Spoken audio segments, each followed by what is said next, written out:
지금 이 시각 여러분이 주목할 만한 이슈 살펴보겠습니다. 3월 중순에 때 아닌 폭설이 쏟아졌습니다.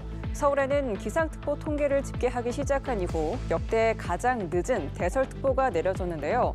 눈은 오늘 밤까지 동쪽 지역을 중심으로 최대 20cm 더 내리다 그칠 전망입니다. 내일 아침까지 영하권 추위는 계속됩니다. 이마경 기자입니다.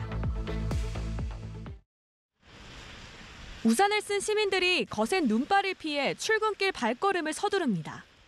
두툼한 눈을 얹은 차들은 엉금엉금 이동합니다. 3월 중순인데 세종대왕 동상에는 흰 눈이 켜켜이 쌓였습니다. 전국 곳곳에 때 아닌 한방눈이 쏟아졌습니다. 서울에는 기상특보 통계를 집계하기 시작한 1999년 이후 역대 가장 늦은 대설특보가 내려졌습니다. 전국에 폭설이 찾아온 이유는 북극에서 떨어져 나온 영하 40도의 찬 공기 덩어리가 한반도로 내려왔기 때문입니다. 이 북극 한기가 10도 안팎의 따뜻한 바다 위를 통과하면서 강한 소용돌이를 동반한 저기압을 만들었습니다. 강한 저기압은 태풍과 맞먹는 강풍도 몰고 옵니다. 산지와 해안가에는 순간 풍속이 초속 20m에 달하는 돌풍이 불겠습니다. 내일까지 바람이 매우 강하게 불고 물결도 매우 높게 일겠고 대부분 해상에서 돌풍과 함께 천둥, 번개가 치는 곳도 있겠습니다. 밤까지 강원 산지는 최대 20cm, 경북 북동 산지 최대 15cm, 강원 동해안과 경북 북부 내륙에 3에서 8cm, 충북과 전북 동부에 5cm 안팎의 눈이 더 내리다 그치겠습니다. 다만 눈비구름 뒤로 찬 공기가 밀려오며 꽃샘 추위는 계속됩니다. 내일도 전국 곳곳이 영하권을 보이다가 오후부터 따뜻한 서풍이 유입되며 기온이 차차 오를 전망입니다. 기상청은 목요일부터는 찬 공기가 물러나면서 예년 3월 중순의 날씨를 되찾을 것으로 내다봤습니다. 연합뉴스 TV 이마경입니다.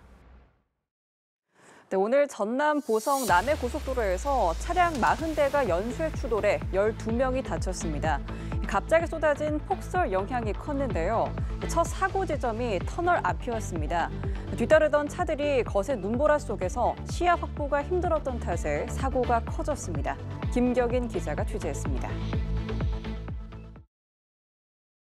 터널 앞 도로에 차들이 뒤엉켜서 아수라장입니다.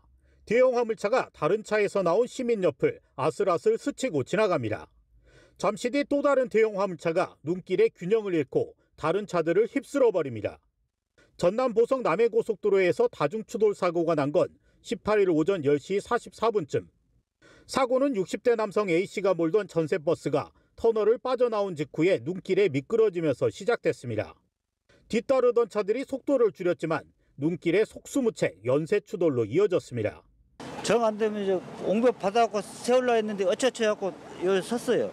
섰는데 이제 뒤에 카고차가 미끄러지면서 나를 갖다 쳐갖고. 도로는 순식간에 사고차들로 뒤엉키면서 아수라장이 됐습니다. 사고가 난 화물차입니다. 보시는 것처럼 차량 앞부분이 완전히 망가지고 앞유리도 산산조각이 났는데요. 사고 충격을 보여주고 있습니다. 경찰은 차량 40대가 사고가 난 것으로 파악했습니다. 이 사고로 모두 12명이 가벼운 부상을 입고 병원으로 옮겨졌습니다. 사고가 난 도로에는 불과 20여 분 사이 많은 눈이 쏟아졌습니다. 첫 사고 지점이 터널 앞이라서 후속 차들은 거센 눈보라 속에서 시야 확보가 힘들었습니다. 나오다가 상황 판단을 하고 여철 피해서 오는 것이 지금 여기까지 왔는데 지금 이렇게 됐어요. 폭설이 갑자기 막 쏟아졌어요. 한 200m 이상 시야 보기가 좀 힘들 정도. 경찰은 정확한 사고 경위를 조사하고 있습니다. 연합뉴스 TV 김경인입니다. 경기도 양조에서 무인기와 헬기가 충돌하는 사고가 발생한 이후 육군은 무인기 운행 중지 지침을 내렸습니다. 육군은 사고조사위원회를 구성해 사고 원인 조사를 시작했는데요.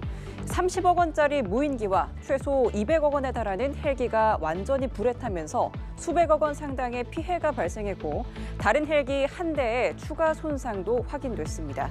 지성림 기자입니다. 육군은 이번 충돌 사고로 무인기와 헬기 한 대가 전소된 외에도 추가 피해가 발생한 사실을 확인했습니다. 헬기 한 대에 경미한 외부 긁힘이 있어서 현재 운행에는 제한은 없으나 그 부분도 후속 조치를 하고. 외부 손상을 입은 헬기는 불에 탄 헬기 옆에 계류돼 있다가 무인기에 긁힌 것으로 보입니다. 수리온 헬기를 들이받은 이스라엘제 무인 정찰기 헤론. 2016년 육군에 배치된 세대 중 정상 운행을 했던 마지막 한 대였습니다. 헤론 한 대는 지난해 11월 북한의 GPS 전파 교란으로 추락했고 다른 한 대는 부품 정비 중이라 운용이 불가능한 상태입니다. 육군은 헤론 외에도 송골매 등 다양한 무인 정찰기를 운용해 왔습니다.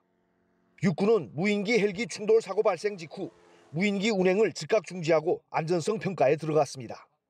군은 육군 무인기 운용 중단에 따른 대북 감시 정찰 공백을 공군의 글로벌 호크나 정찰 위성과 같은 정찰 자산 운용 강화로 보완한다는 방침입니다.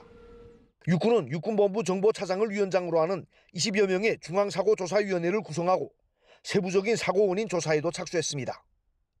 임무 수행을 마치고 복귀 중이던 무인기 한 대가 지상 활주로상에 착륙을 시도하면서 원인 미상으로 경로를 이탈해서 사고가 발생한 것으로 이렇게 현재로서는 파악하고 있습니다. 이번 사고로 인명피해는 없었지만 육군은 30억 원짜리 무인기와 최소 200억 원에 달하는 헬기가 완전히 불에 타면서 수백억 원 상당의 물적 손해를 입은 것으로 보고 있습니다. 연합뉴스TV 지성림입니다. 홈플러스의 기업 회생 신청 이후 파장이 이어지고 있는 가운데 국회에서도 홈플러스 경영진에 대한 질타가 나왔습니다. 기업 회생 신청 사유의 적절성과 준비 시점 등이 도마에 올랐는데요. 사제 출연 의사를 밝힌 김병주 MBK 회장은 모습을 드러내지 않았습니다. 오주현 기자입니다.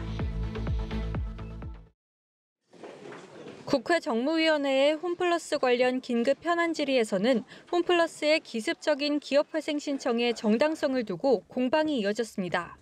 지난달 28일 홈플러스의 신용등급이 강등된 뒤 3일절 연휴가 낀 사흘 만에 기업회생을 신청했다는 점에서 사전에 회생을 준비한 것 아니냐는 의혹도 제기됐습니다. 홈플러스 경영진은 지난달 28일부터 회생을 준비했다는 입장을 재확인하면서 부도를 막을 방법이 없었다고 해명했습니다. 28일부터 3월 4일 0시 사이에 연휴 기간 동안 했습니다. 그 단기 자금이 3개월물이라서 3, 4, 5월에 대부분의 자금이 돌아옵니다. 이거 못 막으면 부도가 나서요. 홈플러스 경영진의 결정이 단기 자금 조달 시장을 얼어붙게 했다는 비판도 나왔습니다. 신용등급 A3에서 A3-로 하락하는 기업 중에 자구책 마련 없이 등급 하락 후 영업일 하루 만에 회생 신청한 사례 있습니까? 없습니까? 저희가 보기에는 그런 사례는 없는 걸. A3-로 이제 등급이 떨어졌다고 해서 기업 회생 신청을 바로 한 이후에 이런 생각을 갖고 있으면 어느 누가 투자를 하겠습니까? 홈플러스에 대한 집중 포화가 쏟아지는 가운데 김병주 MBK 파트너스 회장은 홍콩 출장을 이유로 불출석했습니다. 마트노조 홈플러스 지부도 김 회장에 대한 비판 수위를 높였습니다. MBK 김병주는 홈플러스가 단순히 자기의 자산 14조를 불린 도구에 불과하겠지만 우리에게는 10만여 명의 생존권이 달린 소중한 일터입니다. 마트노조는 노동절인 5월 1일 MBK 파트너스 본사 앞에서 홈플러스의 기업회생 철회와 경영 정상화 방안 마련을 촉구하는 국민대회를 개최하겠다고 밝혔습니다. 연합뉴스TV 오주현입니다. 네, 할매 래퍼 그룹으로 전국적 관심을 모았던 경북 칠곡의 순이와 칠공주가 새로운 멤버 영입에 나섰습니다. 지난해 10월 세상을 떠난 서무석 할머니의 빈자리를 채우기 위해서인데요. 순이와 칠공주는 열띤 공개 오디션 끝에 8명 완전체로 컴백했습니다. 순이와 칠공주의 새 멤버는 누구일까요? 정지훈 기자가 전합니다. 꽃무늬 장식의 화려한 모자와 선글라스, 힙한 복장의 참가자가 몸을 풉니다. 올해 나이 79, 흥이 넘치는 강영숙 할머니는 순이와 칠공주 오디션 소식에 주저없이 도전장을 내밀었습니다. 원래 춤이 있어가지고 춤은 잘 추고 이런 걸 하면 즐겁고 또 여러 사람 모여 하면 좋잖아요. 연세도 있고. 멤버 공개 오디션엔 모두 6명이 지원했습니다. 도전 이유는 제각각이지만 모두 즐거움과 자신감이 넘치는 모습입니다. 순이와 칠공주의 멤버가 돼서 100세 시대로 가고 있는 이 시대에 많은 노인들에게 감동을 주고 활력소가 되게 해드리기 위해서 참가하게 됐습니다. 이번 행사는 지난해 10월 멤버들의 곁을 떠난 고 소무석 할머니의 빈자리를 채워줄 신규 멤버를 뽑기 위해 마련됐습니다. 멋진 주먹 휘두르며 랩을 때리던 무석 형님 같은 열정적인 분을 뽑아야지요. 형님도 잘 보고 계시다가 우리한테 사인 주이소. 그리고 오늘 오디션 보는 참가분들을 응원 많이 해주세요. 본격적인 경연이 시작되자 경쟁 열기가 타올랐습니다. 받아쓰기와 글짓기, 순이와 칠공주 퀴즈에 이어 랩과 노래하기, 댄스 실력 등 다양한 분야에 걸친 평가가 이루어졌습니다. 무대에 오른 지원자들이 자신들의 끼와 숨은 실력, 매력을 마음껏 발휘했습니다. 뜨거운 경연 순서가 끝나고 긴장된 발표의 순간. 신입 단원은 5번 이선아님. 앞으로 살아가면서 봉사할 일이 있어서 너무 좋고요. 또 어르신들과 같이 또 호흡하면서 저분들을 형님처럼 모시고 또 여러분들과 같이 생활하면 너무 좋을 것 같습니다. 너무 행복합니다. 많은 팬의 응원 속에 마침내 다시 8인조 완전체로 거듭난 순이와 칠공주. 새롭게 시작하는 할매 래퍼들의 새로운 무대와 도전 여정이 기대됩니다. 연합뉴스 TV 정준입니다.